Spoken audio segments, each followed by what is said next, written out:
Hello everyone and welcome back to Beatly Tone's Beatles channel. Lovely to have you here. Thanks for joining me for this video and I hope you're all doing well. Welcome to my first video of 2024. Also, before I get started, I wanted to say a big warm welcome to all the new subscribers. Thank you so much for subscribing to the channel and supporting in that way. Really appreciate you being here and I hope you enjoy the content here. Now, in today's video, I'm going to be looking forward to what we as Beatles fans may get as far as music, books, etc.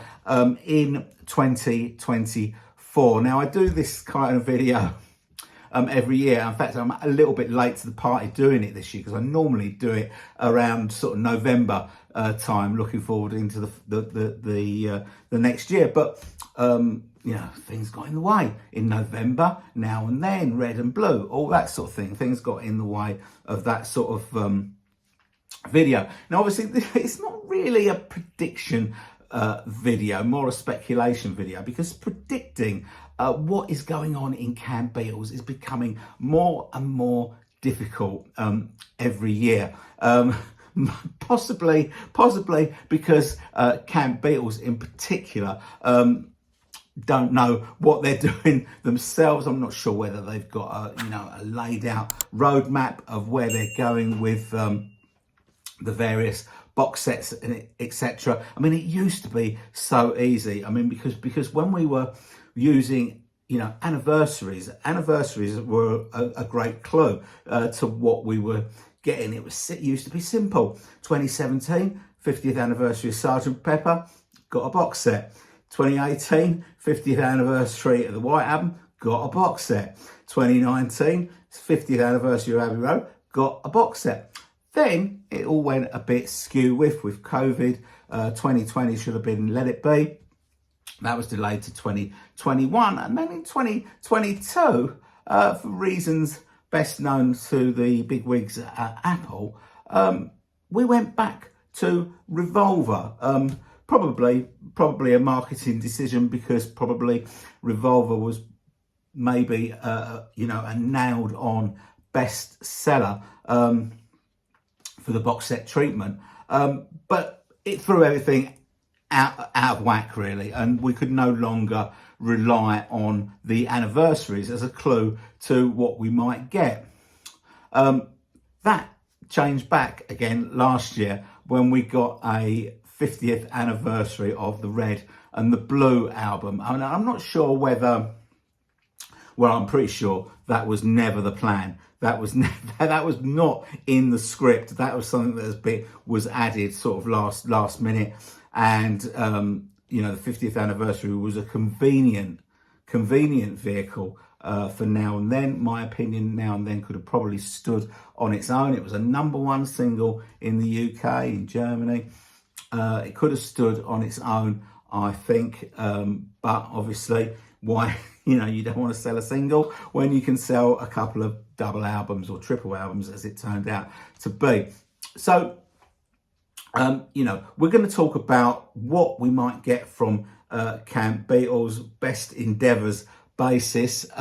We're also going to be talking about what we're going to get from each of the 4 individual Beatles solo camps, and they are also becoming quite difficult to predict as well.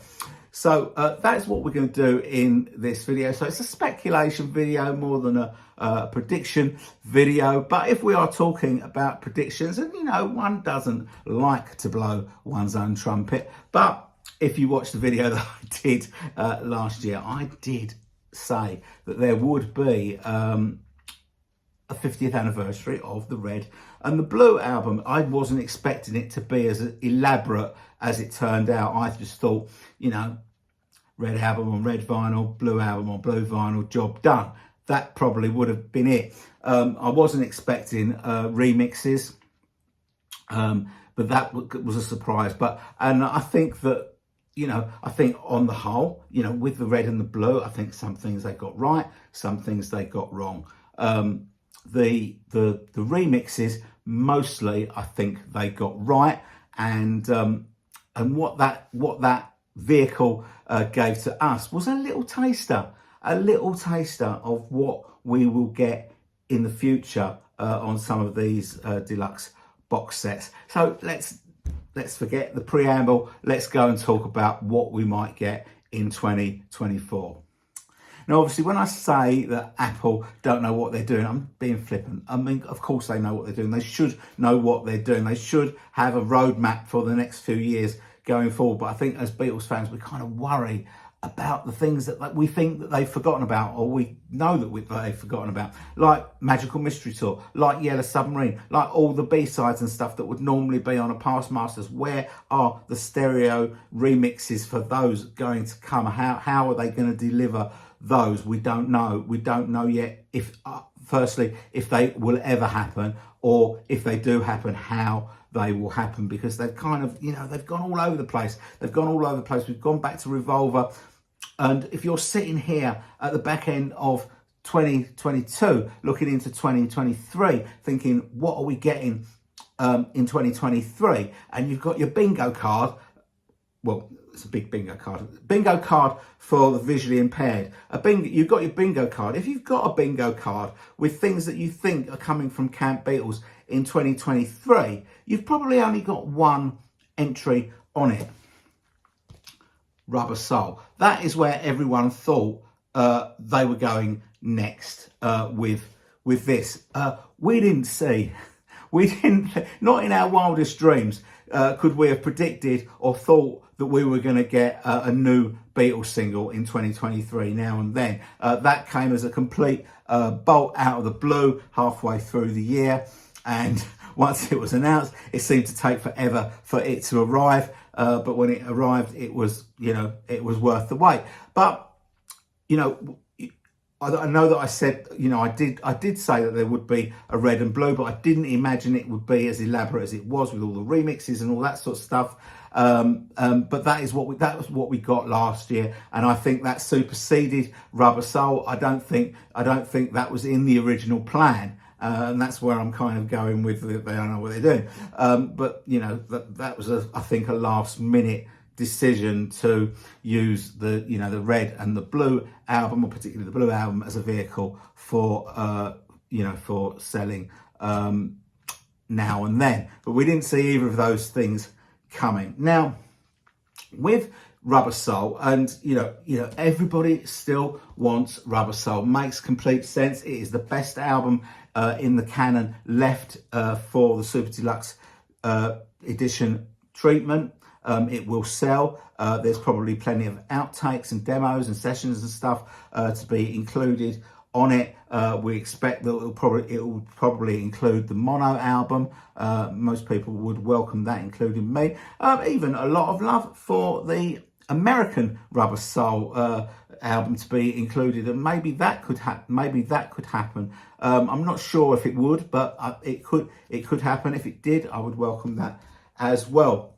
But when we got the Red album, the Red album had always had 6 songs from Rubber Soul included. Now the new revamped Red album had 7. They added If I Needed Someone, which means that half the album has already had the stereo remix treatment. Now, has that taken the edge off of a Rubber Soul deluxe box set for you? Now, for me, I love to hear the outtakes and demos and the sessions and things just generally going wrong. I do like to hear that, but they're not things that I go back to over and over and over again. Interesting to hear a few times, but then that's probably the end of the road.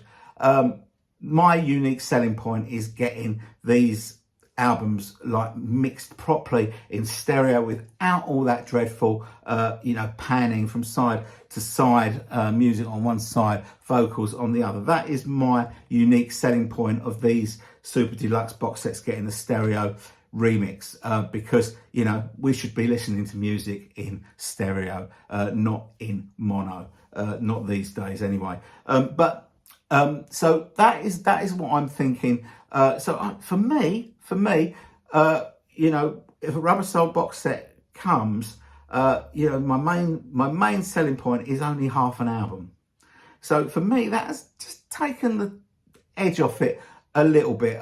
You know, I concede it is the best album. It's the best album to do for this, but because we've already had half of it, it's just taken the edge off it a little bit. And I'm wondering whether they might kind of withdraw from Rubber Soul just for a little while, just to let the sort of the heat go down from the red album, and bring us something fresh, maybe in 1 or 2 years on Rubber Soul.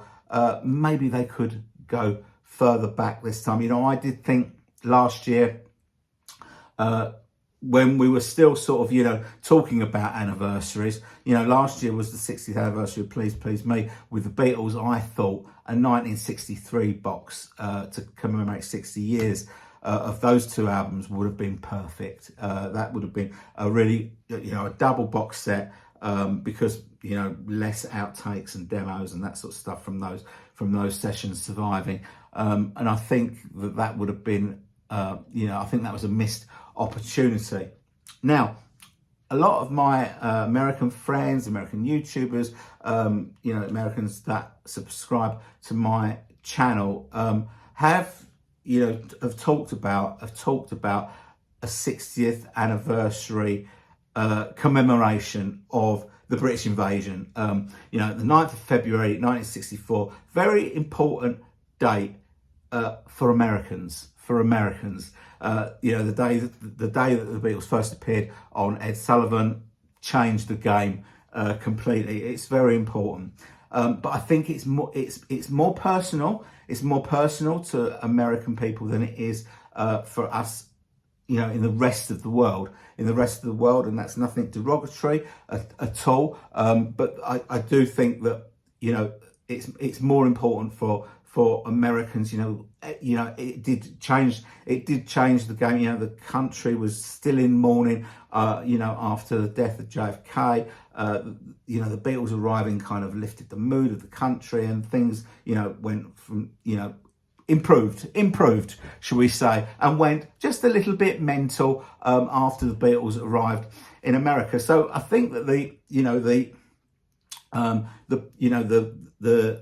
arrival of the Beatles in America is very important in America, but I think this is going to be more of a thing for fans to celebrate, rather than, I'm not sure if there's going to be anything official coming out of Apple that is, you know, that is specific to America. I mean, obviously it'd be available to everyone, but something that's specific to, you know, America. They didn't do anything when it was the 50th anniversary of the British invasion. So what would they do something for the 60th? I'm not so sure. I'm not so sure that is going to happen. But, you know, 1964, you know, we're getting back to anniversaries again, and I'm not sure if we should be, because I'm not sure if they're relevant anymore. But of course, you know, 1964, there was 2 Beatles albums that year, Beatles for Sale and Hard Day's Night. Could they combine a box for both of those albums with outtakes, monos, you know, all the rest of it, the books? I think I'd prefer a separate box maybe for each of those, for each of those albums, but something there, 1964 maybe would be like an alternative to Rubber Soul that maybe it's kind of old before it's new, because we've been talking about it for 2 years now. The Rubber Soul box set, you know, we think all the tracks have already been remixed, and we've been talking about it for nearly 2 years now.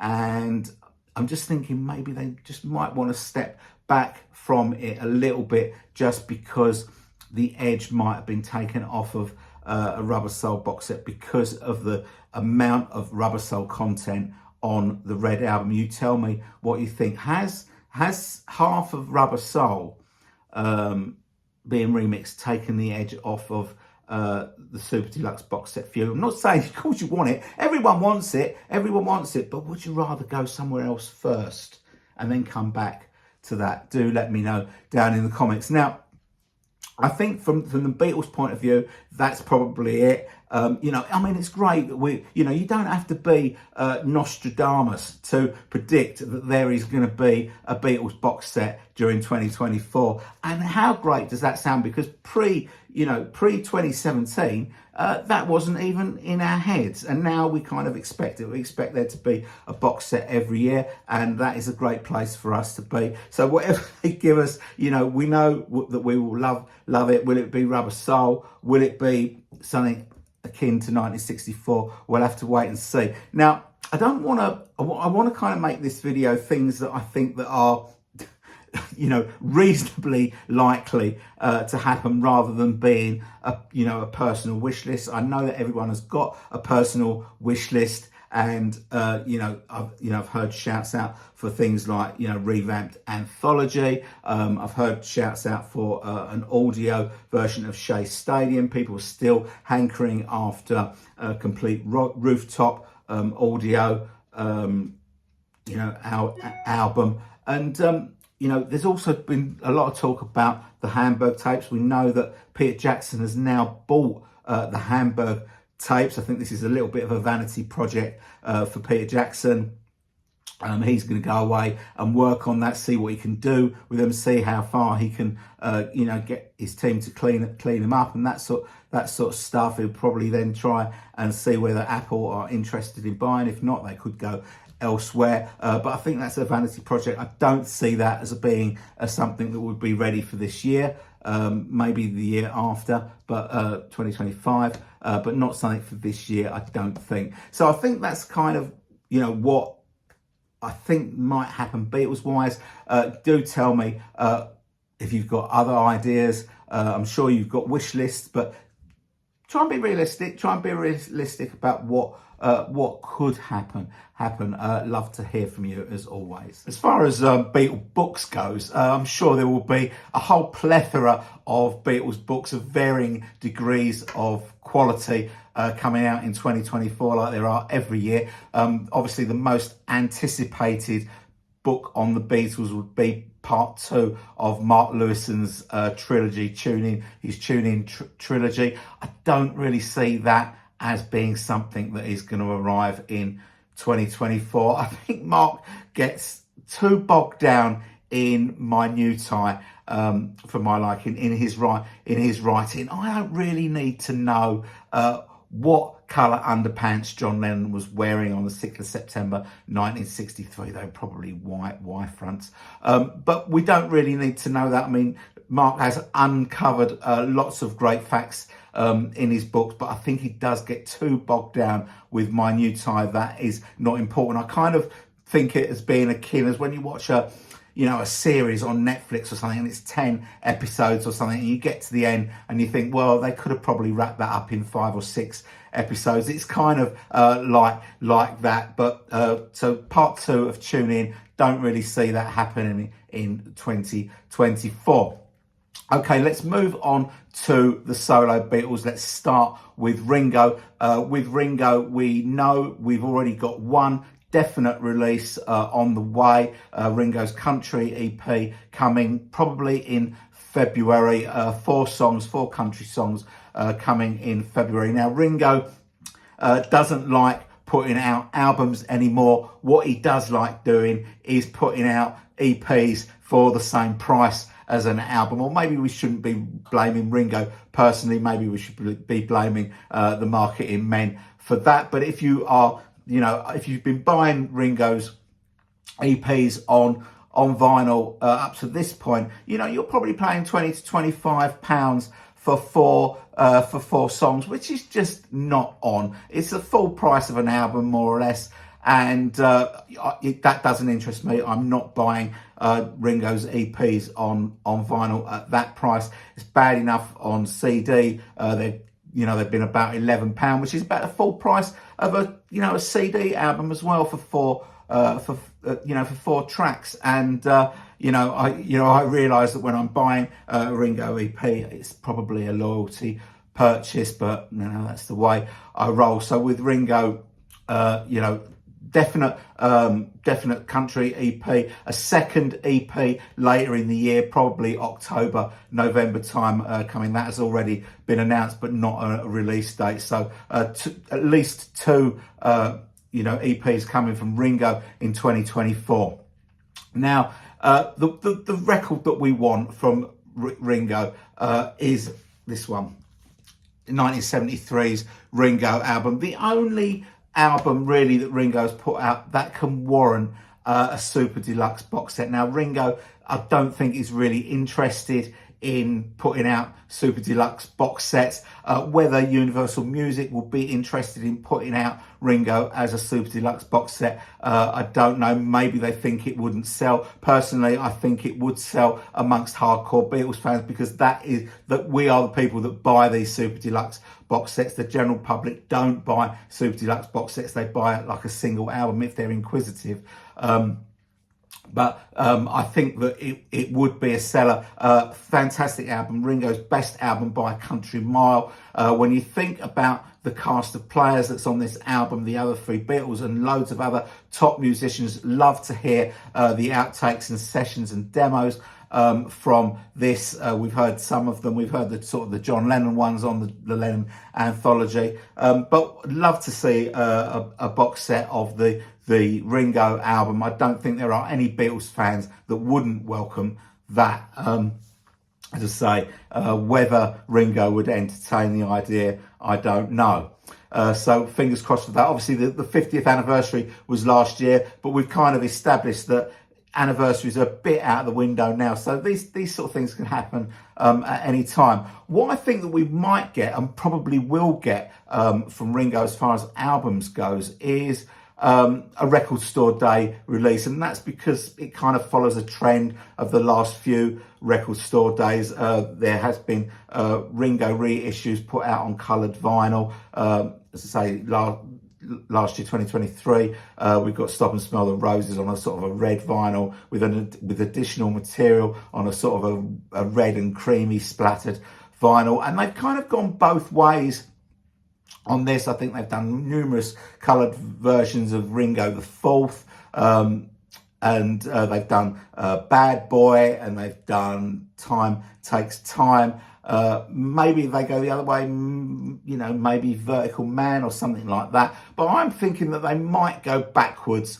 Maybe Ringo's Road to Couture, or possibly even Goodnight Vienna. It is the 50th anniversary of Goodnight Vienna. But of course, anniversaries are out the window now, but it could be that. So I do expect that there will be a Ringo coloured vinyl release for Record Store Day, or one of the Record Store Days in 2024. We'll see if that happens. I think that's pretty much Ringo wrapped up, really. Okay, moving on to George Harrison, which also is very difficult to predict, because there has been movement in Camp George during this year. You remember earlier in the year, Danny made a big song and dance about the fact that Dark Horse Records was moving over to BMG for its distribution, and announced that there would be re-releases of all of George's studio albums, certainly on vinyl, although only 5 on CD. And he said, we're going to open the archives and see what we can get away with. Well, do it. Let's do it. Let's do that very thing, Danny. It's interesting to see what will come out. Now, there was talk when he made that announcement. He said that all of George's solo studio albums were going to be released in September. That was September 2023. Well, if you noticed them coming out, let me know, because I certainly didn't notice them coming out. Maybe there was a change of heart there, but didn't see any announcement, didn't see anything saying that these albums are now available to buy on vinyl. And a lot of people would be after vinyl, especially with maybe a new label and that sort of stuff. Anyway, that didn't happen as far as I noticed anyway. Now, what has been mooted, and this is just rumours. If certain publications are to be believed, Uncut Magazine, Record Collector, they believe that Danny, prior to this announcement about the move to BMG, was working on a revamped concert for Bangladesh. And what has been spoken about this album makes it sound absolutely spectacular, and exactly the sort of thing that we would love. We're talking about getting the audio from both shows, DVD or a Blu-ray of the film, maybe a revamped book. I'm not sure where these rumours have come from. Probably some willy wavers on the Hoffman forums or something like that. But obviously there is no official announcement as yet. I think Uncut Magazine are talking about a February release, and it could happen. One thing that we have learned from the sort of the now and then, the red and the blue, and even the McCartney 3x3 announcements, is that you don't need this great big 6 or 7 week lead up to a release anymore. You can make the announcement and the things in the shops the next week. So, it could happen all of a sudden. It could happen. Personally, I'm not really feeling it. I don't think that is going to be on the cards, mainly because when Danny made this announcement about the movement of Dark Horse, Concert for Bangladesh was not part of that package. It just wasn't. It wasn't part of the package. So I think that if there's going to be anything, it's going to come from those package of studio albums. Now, a further tweet gave us another little clue later in the year on Twitter or X or whatever the thing's called these days. Someone said, we need a super deluxe set of Cloud 9, to which Danny responded with, please be patient. Now, I don't think that means that we are about to get a super deluxe edition of Cloud 9. I think it was kind of a general comment that they're working on something and they will eventually get to Cloud 9. But if you was to ask me which album Danny would probably most like to work on, it would probably be Cloud 9, because it's probably an album that he remembers being recorded. He'd be able to get his mate Jeff Lynne on board, and it would be interesting to see if they were to do a remix of that album, who would get the gig. Would it be Paul Hicks, who got the All Things Must Pass gig, or would it be Jeff? It could be awkward. I think that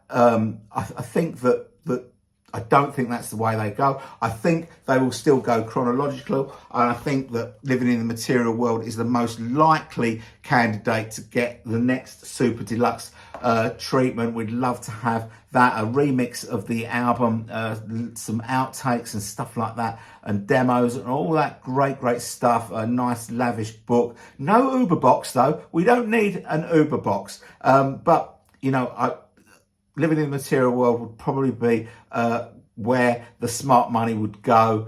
It was a big selling album, and I think people would welcome it. The anniversary, which we know is out the window for this year, would be the Dark Horse album, an album that didn't particularly sell well, not very well received either, although I have got a real soft spot for it. I really love that album. And to be honest, I don't really mind where they go with this, but what I would like to see is some ambition from Camp George, and some sort of indication that there is a roadmap. We are going to get something on George's back catalogue. Because as far as I'm concerned, all of George's studio albums are precious things and they deserve to be celebrated. And I'd like to see some movement from Camp George. We haven't had anything from them since the 50th anniversary of All Things Must Pass, which mostly was a spectacular release. So something along the lines of that would be absolutely fantastic, please. Now, what I think that they won't go down is, I don't think there's going to be an early takes volume 2 that people have been calling for, because I think all the outtakes and demos and that sort of thing will be part of super deluxe box sets if they are to come. One thing that I think would be very much welcomed would be some sort of document of George's 1974 US tour, audio, video, anything really is something that's missing. We know about the problems, but for hardcore fans, this is important. It is the only US tour that he did. It's the only tour that he did until he did Japan. So we would really welcome that, I think. I think that pretty much sums up what we might or may not get from George. Again, we're going to just have to wait and see. So that's George Harrison. Okay, moving on to John Lennon. And to say the last couple of years have been pretty barren as far as the John Lennon releases goes is probably a little bit of an understatement. I think there are mitigating circumstances, Yoko's poor health being one of them. Let's just go through what we've had sort of since 2020. 2020, we saw the compilation Give Me Some Truth, a whole bunch of remixes of hits and more. In 2021, we got the fantastic Plastic Ono Band Ultimate Mixes box set, which I think is just absolutely superb. I just really think that the Lennon camp have, have absolutely nailed it as far as the box set format goes, and it is kind of the benchmark by which all box sets should be judged. Loads and loads of bonus material. I think 159 tracks on the Plastic Ono Band one, hardback book, etc., etc. They managed to keep the price very reasonable as well, under £100. So, very, very good ultimate mixes, and more of that in a second. 2022, they announced there would be an ultimate mixes for some time in New York City. It didn't happen, unfortunately. Real shame, because, there are so few John Lennon albums, studio albums, that we can't really afford to lose one of them. It's an important album. I know it's not a popular album. I know it's a controversial album, but we would have still absolutely loved an ultimate mixes of that album. It didn't happen. In 2023, we got a revamped Record Store Day release of Give Me Some Truth from 2020, where they put it out on 9 EPs on white vinyl, 4 tracks on each. It was very expensive. I didn't go down that route for that album. I already have the 2020 box set on vinyl, so I didn't feel the need to go there. Some people got some freebies from the Lennon camp, from Yoko and Sean, which was very nice of them. Lucky them. But there you go. That was it. But 2024, we have got an announcement. The Ultimate Mixes series is up and running again.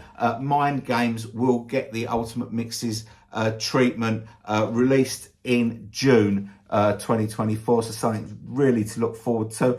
6 CDs, 2 Blu-rays, a little bit light, a little bit lighter on music than Plastic Ono Band, which I think, as I said, went to 159 tracks, 72 tracks on this, and I wonder if that includes the utopian national anthem of 2 seconds of silence. Let's hope not. Let's hope it's 72 tracks of actual music. They haven't mentioned yet, although not all the details have been announced yet, but it will probably follow the same format, a remixed album. Paul Hicks is doing the remix with his team of the Mind Games album. There'll be the Element mixes and the Evolution mixes, the Raw studio mixes, some studio outtakes. I'm sure something to really look forward to. I'm really looking forward to as well. Now, as I say, they haven't released, they haven't said all the details about what has been included. They haven't mentioned the hardback book in it. I expect there will be one, because I expect it will follow exactly the same format. But there has been an announcement of a standalone Mind Games book, and that is in the same sort of format as we got for Plastic Ono Band, published by Thames and Hudson, and this was the Imagine one. And these are absolutely superb, a brilliant accompaniment to the Ultimate Mixes, go into kind of more detail than the book that comes with the album, but it all depends on the level of detail that you want. So there is a book for Mind Games already announced. It's there to pre-order on Amazon. At the moment, it's £45 to pre-order, but obviously if you pre-order, it comes down in price before release. You pay the price that it is on release. So if you want to order that, you can go and do that right now. And I think that is a great addition to keep this set going and keep all the formats the same. I like that uniformity, and that's good. Now, there is also talk about maybe some a surprise later in the year. Now, I don't think there will be, although it will be the anniversary of Walls and Bridges in 2024, 50th anniversary, I don't see them managing to put out Mind Games and Walls and Bridges as an Ultimate Mixes collection. So I'm kind of wondering where they might go with a little surprise, maybe something for John's birthday, maybe something for Record Store Day, not too sure. But what I was thinking could be a possibility would be this album, John Lennon Live in New York City, and maybe not just limited to New York City, because we know that John Yoko did quite a lot of promotional stuff for some time in New York City outside of the one-to-one concert. Of course, there were 2 shows, so we could get a little box set maybe with both shows, a Blu-ray of the gigs, that sort of thing. It could be absolutely fantastic. The album badly needs a remix, and I'm wondering whether they could go that route in kind of lieu of not giving us the Sometime in New York City album. This would be a sort of a halfway house, because I kind of thought that, when they announced Sometime in New York City, I didn't think it was, hardcore fans. Of course we wanted it, but probably no one outside of hardcore fans wanted it. But I thought a unique selling point for that box set would be to include the Live in New York City album, because it's John's last full concert. That makes it important. So I would love to see that come out either on John's birthday or maybe Record Store Day, Live in New York City, and maybe with a few extras as well from the other sort of benefit shows that he did, like John Sinclair and all that sort of stuff. He did Dick Cavett and all the shows where he played live in 1972. It could be an absolutely fantastic set. So maybe that coming from the John Lennon camp next year. We'll have to wait and see. As always, we'll have to wait and see. But that is John Lennon. Okay, let's finish up with talking about what we might get from Paul. Paul is notoriously the most difficult solo Beatle to try and predict where he's going, because just when you think that it's all laid out in front of you, he throws you a curveball, and he's done it time and time again. So let's start off by talking about one thing that we definitely know is coming from Paul. February the 5th will be the half-speed master of Band on the Run, continuing the 50th anniversary half-speed masters that he's done going back to McCartney. We've now arrived at Band on the Run. The actual date was, back end of 2023, but it's obviously been held over to 2024 because there are no other anniversaries for Paul's albums. Paul didn't release an album in 1974, so there's no other albums clouding the way. So Band on the Run half-speed master due on 5th of February. Various formats, a standalone album, a double album in a slipcase with the underdubbed mixes, something very interesting. You can hear the undubbed mix of Band on the Run, and it's certainly more than just leaving off the orchestration as it was originally sort of advertised. From what I can hear, it's a different lead vocal. There's obviously guitar parts as well. It's not just the orchestration that is off. These are very very raw mixes, and so interesting to hear the embryos of of these songs. Not quite the embryos, but a sort of a midway point maybe between what they recorded in Lagos and the finished version. So something to look forward to. The McCartney half-speed master of Band on the Run. I'm sure it will sound fantastic because all these half-speed masters have been absolutely superb. Really happy with them. Okay, so the thing that people are speculating about, hankering after, almost dying to hand over their dosh to pay for, archive collections.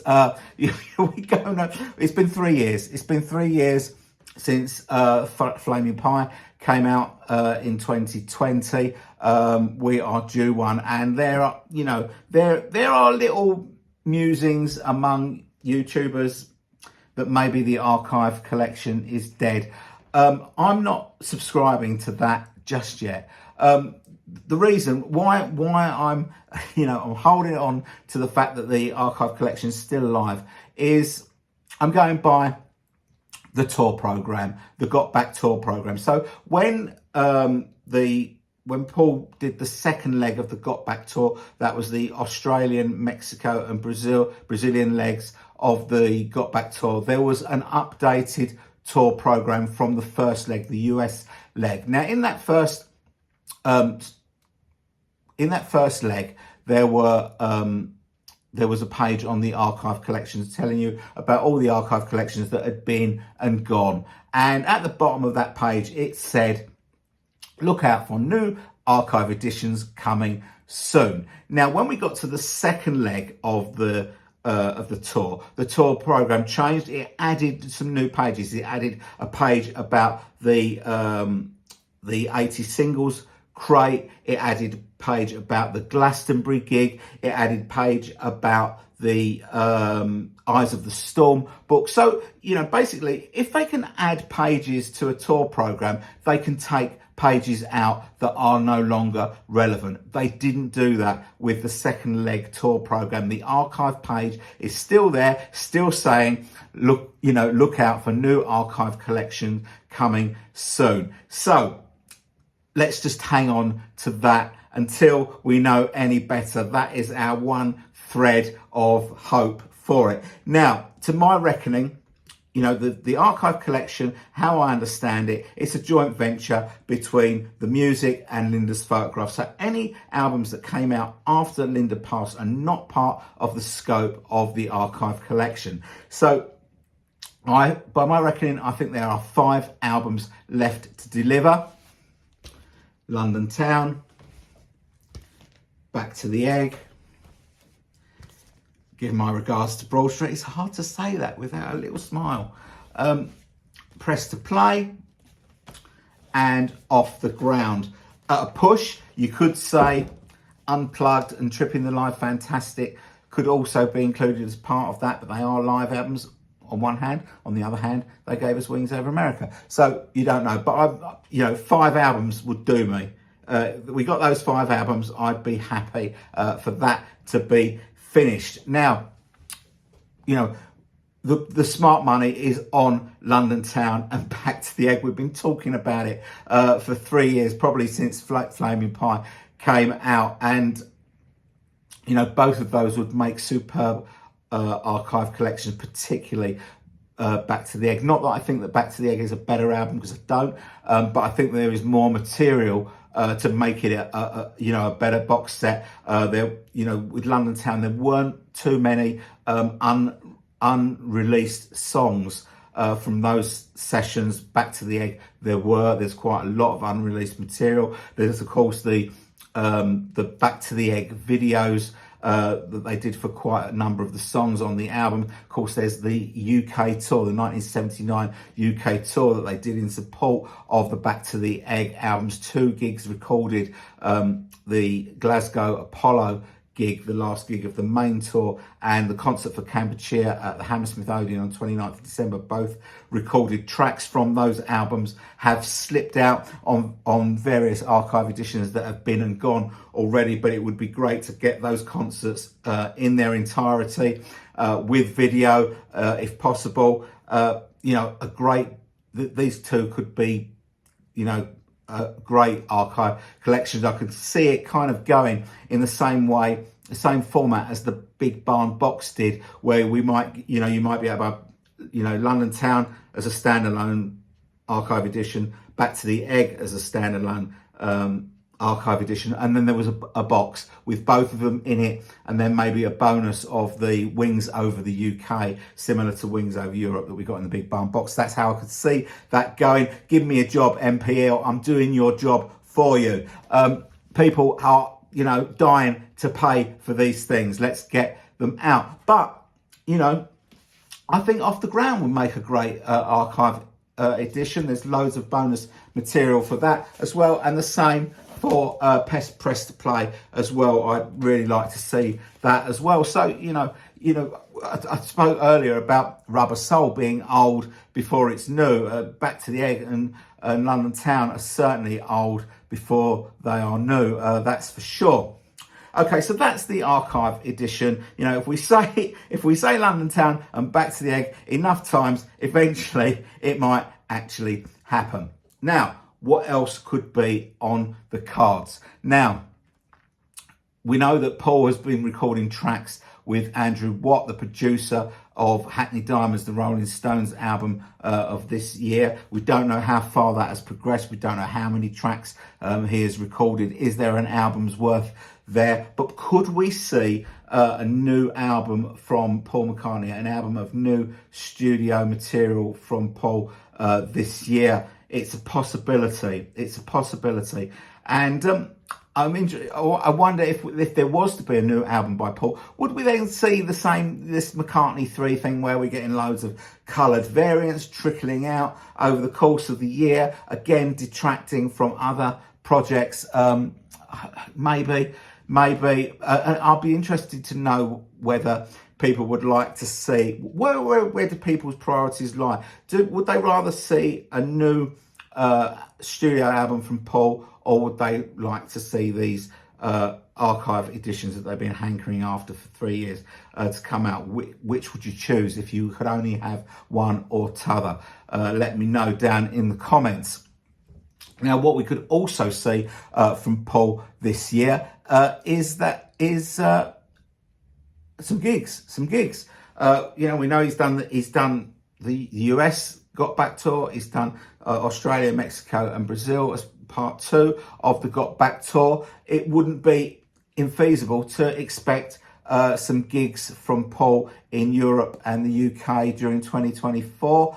Know that normally Paul likes to tour the UK in December, and then he finishes sort of halfway through December, and then he goes to Liverpool for Christmas. And so we could see that at the back end of 2024, a third leg to the Got Back tour, maybe Europe before that, maybe in the summer as well for the European dates. So that could be on the cards as well.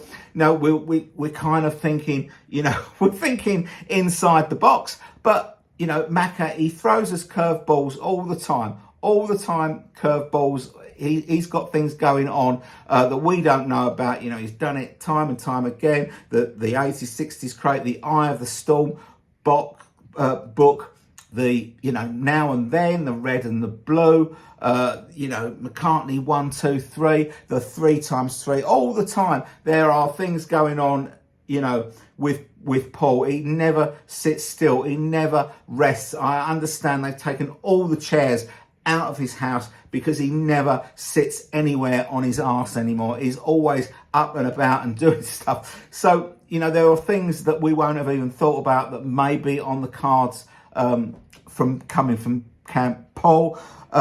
What I wouldn't be surprised to see is a release of the Glastonbury gig as an audio, maybe even visual as well, because, the BBC kept the footage of Paul live at Glastonbury for UK viewers only, so it hasn't been seen very widely outside of the UK. I know there is internet jiggery-pokery that you can do to get to see it, but most people have not actually seen the performance. It was mooted as the greatest headline performance at Glastonbury of all time on the night. So, maybe a live album of Paul live at Glastonbury 2022 could be on the cards as well. It's happened before, most notably David Bowie's performance in the year 2000 when he headlined Glastonbury. That came out as a live album as well. So, we could see something like that, but you can be pretty damn sure that there will be something coming out from Paul during this year that we have no idea about. That's the way it goes. It's an absolute mugs game trying to predict what McCartney is up to, and let's again, we'll wait and see. We'll see what happens. But you know, there is, as I say, there is no anniversary album for 2024, so that leaves a big open space for archives, new studio album, maybe a live album of Glastonbury. Let's just wait and see what we get from Paul. Okay, well, this video has kind of gone on quite a bit longer than I thought it would. There has been a lot to cover in it, and I suppose if you're going to cover everything, then it's going to take time to do it. But apologies for the amount of time that it has taken to do it. And if you're still here, well done, well done. One thing that did just pop into my mind, and I'm just wondering whether, as far as the archive collections go, whether, you know, having a YouTube channel, I live in a kind of a YouTube channel bubble where sort of most of the people that are commenting on my videos are kind of mostly like-minded and thinking the same things. They want the archive editions, and I'm just wondering if there's like millions of Beatles fans out there who are not part of my channel, not part of any YouTube channel, probably don't even look at YouTube, and they don't give a toss whether there's an archive collection or not. Maybe it's just that perception that we get inside this YouTube bubble that everyone wants the archive collection, but maybe there's loads of people that really don't care. And despite me going on about how long it's taken me to make this video, I've just thought of something else that I can need to drone on about a little bit, and that is the sudden uprising of really good books on the solo careers. For decades, literally decades, we had to put up with really poor coverage of the solo careers, usually incorporated within books about the Beatles, where, you know, that much would be about the Beatles and that much would cover, you know, 30 or 40 years of 4 solo careers. Absolutely ridiculous. That has changed. The goalposts have moved, and we've already talked about the superb books that accompany the Ultimate Mixes, the John Lennon Ultimate Mixes, all really excellent. But I also wanted to talk about 2 really good books which are going to be updated this year, we hope. The first one being the McCartney Legacy by Alan Kozin and Adrian Sinclair. This is volume 1, covers 1969 to 1973. It's 700 odd pages and reads like a story of his career. Such detail, but not detail that we don't need to know about, all stuff that we do need to know about. The second part of that is due out the back end of this year, which will cover 1974 to 1980. It may slip into 2025, I understand, but hopefully we will get this by the end of the year. Really looking forward to this. Probably the best book on Paul's solo career I have ever read. Obviously it only goes up to 1973, but the second part should be just as good. The other one I wanted to talk about, Luca Varese's book, Volume 1, Music is Ideas, the stories behind the songs. A superb reference book of every song, either released or unreleased, that Paul has done. All the information that you need. Volume 2 of this is due this year. That is to cover 1990 to the present day. Again, it may slip into 2025, but those are 2 books that we could get in 2024. 2 books that you should definitely put on your shopping list. Okay, that's pretty much it from me. My first video of 2024. Of course, I want to hear from you. What do you think of the things that I've speculated that we might get? Do you agree with them? Do you disagree with them? If you disagree with them, what do you want? Try and keep it realistic rather than just things that you really want. Zigga. Just tell me what you would like to see come out in 2024. I'd love to hear from you. You know, I'll read all your comments and I will respond to all your comments, of course. If you would, please just do me a favour, just take 1 second just to give the video a thumbs up, because it really does help with the YouTube algorithm, helps my videos get out there. And if you've just sort of stumbled across this channel by accident and you're not a subscriber, please consider supporting the channel by subscribing. Love to have you on board. Doesn't cost a penny. All these things that we're talking about cost an absolute fortune, but one thing that doesn't cost any money is to subscribe to a YouTube channel, not just mine, but any YouTube channel. So it would be great to have you on board if you fancy becoming part of the channel and getting involved. Love to have you. Okay, that is it. Thanks very much for watching. I hope you've enjoyed this video, and I will see you all very soon. Bye bye.